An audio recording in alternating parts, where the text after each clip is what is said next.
Welcome back. Well, the Springbok team travelling to France to defend the William Webb Ellis Trophy will be announced on Tuesday here in Johannesburg. South Africa, along with New Zealand, has won the tournament 3 times and going to France as one of the favourites.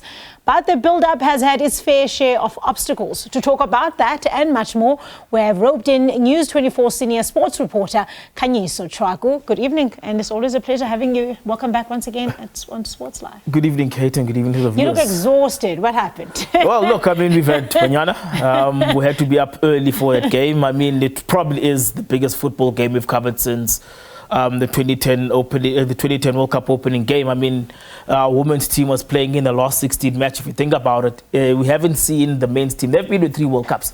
They've never proceeded past the group stage. Whereas the women's team in their second World Cup had to bounce back from an opening loss. They actually shelled a game that they should have won against Argentina. They went on to beat Italy, and they found themselves in the last 16. I mean, that is probably the biggest soccer achievement that we've had. We've given it the attention it deserved. Hopefully, when they come back, they'll come back on a date that doesn't quite clash with Tuesday, because Tuesday there's a significant matter of the Springbok announcement, as you just said at the top. Yeah, you were obviously with our sister station, SABC Sports. Which radio station? True FM. True FM. Okay, yes. So up and early for True FM. But let's bring the conversation back to the Springboks now. The real reason you're here, winning again against Argentina last night. Also another game that took place very late. So I understand your exhaustion. Did any player stand out for you, force their way into that World Cup squad? Do you believe? Kenny Moody. With such games, especially with a squad announcement due, it's probably the last chance saloon for a lot of players to actually put up the opportunities to put up their hands. I think Kane Moody, from the get-go, put up his hand. I mean, he's probably one of the players who's been very unlucky with the form that has been displayed by the back 3 players. I mean, while Kurtley Arendse has pretty much locked in that number 11 jersey, you've got what's his name again? Cheslin Colby at number 14. You've got Villero at number 15. Where else does everyone play? Yeah. I mean, Makazole Mapimpi probably had one bad test. You wouldn't call it a bad test because there was a lot happening that made it a rather uncomfortable experience for him at the Mount Smart Stadium earlier on the 15th of July. So you could say that he had a bad test. But when you think about it, where do you now start? Who do you pick? Because you've got so many great options. You've got out and out back options in the back 3. I mean, Villero who has doubled up very well as an auxiliary playmaker. You've got Makazole Mapimpi who stands out as an out and out number 11. But you've also got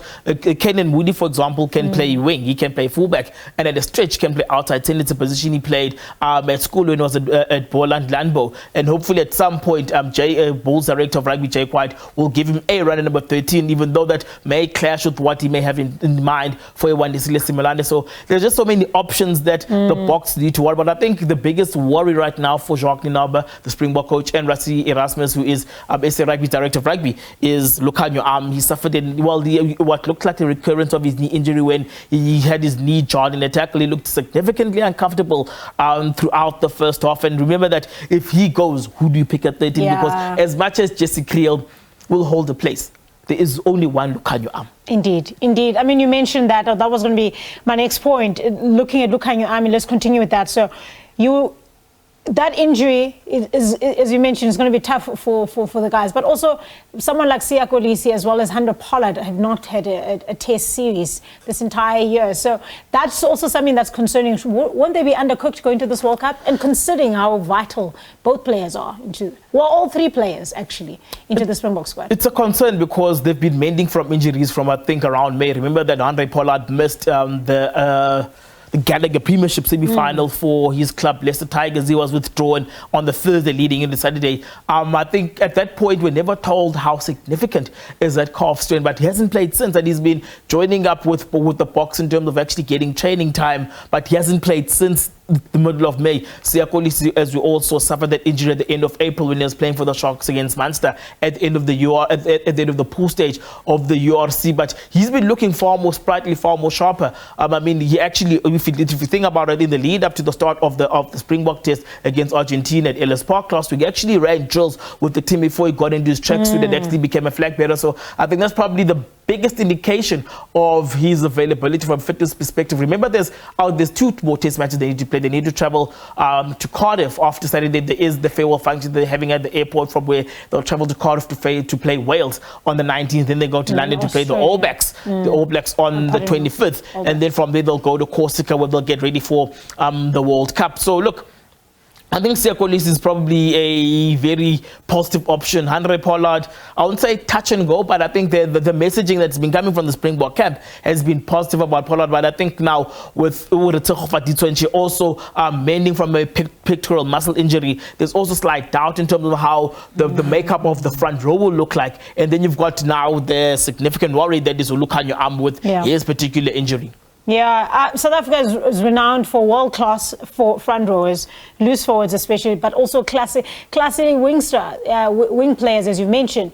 So which area do you believe is giving Jacques and Rassie the greatest headache right now? It has to be fly-off. It has to be the back 3, because remember now, it's very clear that Handré Pollard, when he's fit, he is a starting number 10.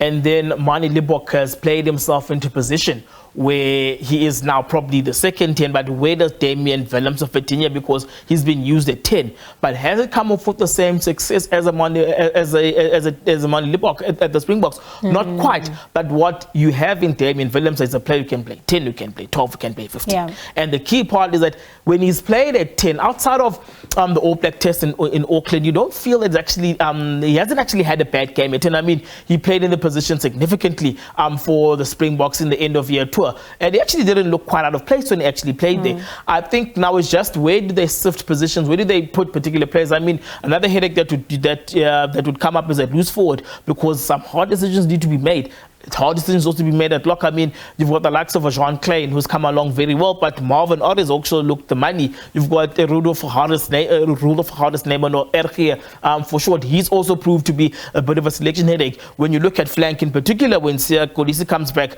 from a fitness perspective, do you go Marco van Staden or do you go Kwagga Smith? So there's that many headaches. I mean, when Oxen Che proves his fitness, there's going to be a toss-up who goes between Trevor Nyakane and Thomas Tutoy. And I mean, look, Gerard Steenkamp probably won't go, but he's got a taste of Bok experience. He's also been within the camp. So in the event of, if there's an issue with injuries, he may be called up again. But remember that from the 33, I think there is a number of 6 to 7 standby players who will be available in the event of an injury. But everyone ideally would want to be in that first 33. So at least you know that once you're in that traveling group, you know that your selection fate will be then decided from that point where you're actually traveling with the team and not on the outside looking in. Yeah, you mentioned Damian Williams being able to start at many positions. I mean, that's a curse that we saw with Pat Lambie as well, which ended up not working well for him. But when you look at someone like Willie Leroux, who's been the key player for the Springboks for as long as he has at the background, what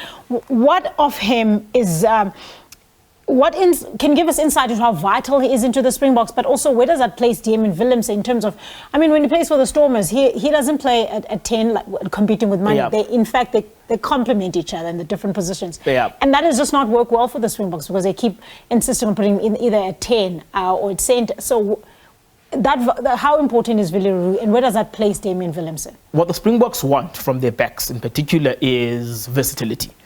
So they are very happy to have a player like Damian Williams who was able to shift into positions in the event of injury, so that they don't have to rely on specialists. I mean, a player who's made things rather difficult, I'll get back to the Philly part. A player who's made things very difficult is an Andre Esterhuizen with the way that he plays. I mean, one of the coaches at Harlequins called him the agent of chaos. I think we'll have seen why they call him the agent of chaos, because he can kick well, pass well, he can run, only give so many options. But I think with Willie, where his defensive frailties have sometimes been an issue, where you'd find that the boxer need to make extra tackles to just offset his lack of defensive spirit. He's been a very good auxiliary fly-off, where he'll come in and have good running lines, have good passing lines. If you've seen the number of passes that he's made that led to tries, I mean, if you look at that pass to Cheslin Colby in that New Zealand test, where there's a lot of conjecture where it was a basic pass or whether it was a good pass, the fact of the matter remains, it cut out 2 defenders, open space out was Cheslin Williams scored. Yeah, so he forms a very important cog of the Springboks attacking game. And I think what he may not always get in terms of kicking distance, it also kicks very well from a tactical perspective. I think when a Andre Pollard is playing, where you find that Andre Pollard may not quite have the passing range that Imani Libbok and Damian Williams have, there is a Willie Leroux to worry about that. So I think you'd find that the Boks are in a great space in terms of when and how they'll use a Willie Leroux. I think the choice of matches, remember there's the significant matter of the Scotland test, and then there's Romania, then there's Tonga, and then sandwich in between those games, there's Ireland. So I think when and how he's employed in those tests will be very important. Well, Chwaku, we could carry on until Tuesday. Unfortunately, that's all the time we have today. Kanyiso Chwaku, senior sports journalist with News 24, as well as one of our contributors on our sister station as a commentator on SABC Sport, looking and previewing what could possibly be Jacques Nienaber's 33-man squad traveling to France.